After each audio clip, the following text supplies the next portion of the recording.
Je voudrais d'abord saluer les femmes d'Iran, les femmes courageuses d'Iran, les femmes qui sont soutenues par les hommes qui sont dans cette salle et par les femmes qui les représentent, en particulier par Madame Rajavi, qui est la voix et le visage des femmes libres d'Iran dans le monde. Je voudrais aussi saluer les femmes extraordinaires et courageuses qui participent avec nous dans ce congrès, dans ce forum.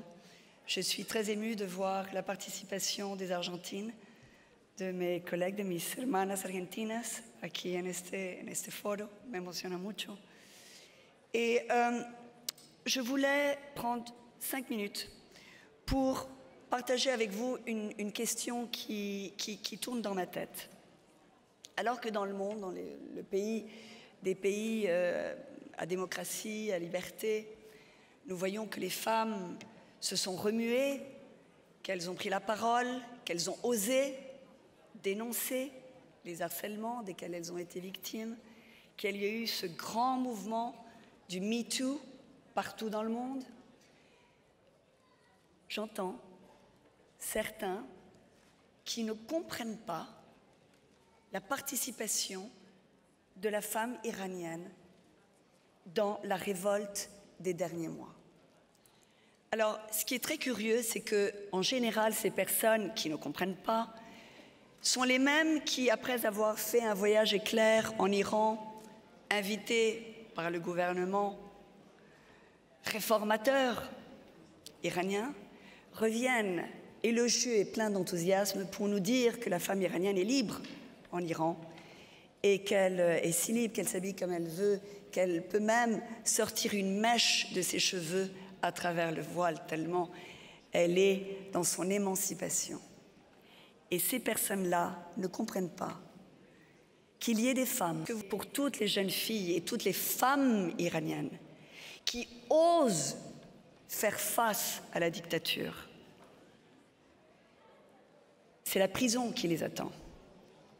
Et c'est une prison qui n'est pas une prison avec avocat, en sécurité, dans la possibilité d'avoir un procès, si tant il faut. C'est le trou de l'arbitraire, où elles sont incommuniquées de leur famille, où elles n'ont pas le droit d'avoir une défense, pas le droit d'avoir un avocat.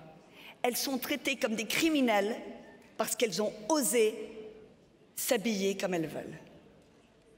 Parce qu'elles ont osé penser différemment, parce qu'elles ont osé finalement.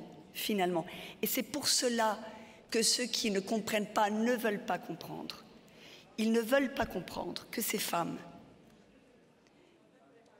en fait, c'est un mouvement, une lame de fond, qu'elles sont en train de faire trembler le régime des mollahs, la dictature iranienne.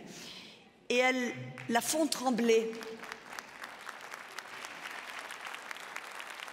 Elles la font trembler parce que, quand elles se dévoilent, elles sont en train d'exiger le pain, le travail pour les jeunes, mais aussi les droits civiques basiques, les droits humains, l'abolition de la peine de mort, le non à l'arme nucléaire et le non au voile.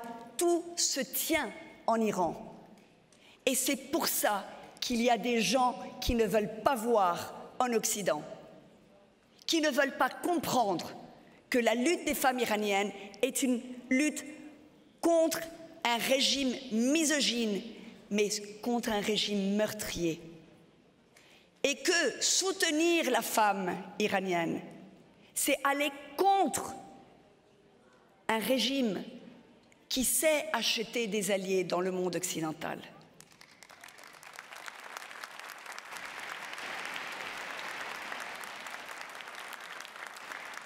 Alors je vous demande, nous qui sommes ici, femmes et hommes réunis, de nous mettre debout. Accompagnez-moi, stand up, mettons-nous debout et reproduisons le geste de cette Iranienne qui a eu le courage de faire face, au travers le nuage de gaz lacrymogène, de faire face à ces bureaux en criant « Mort aux dictateurs !»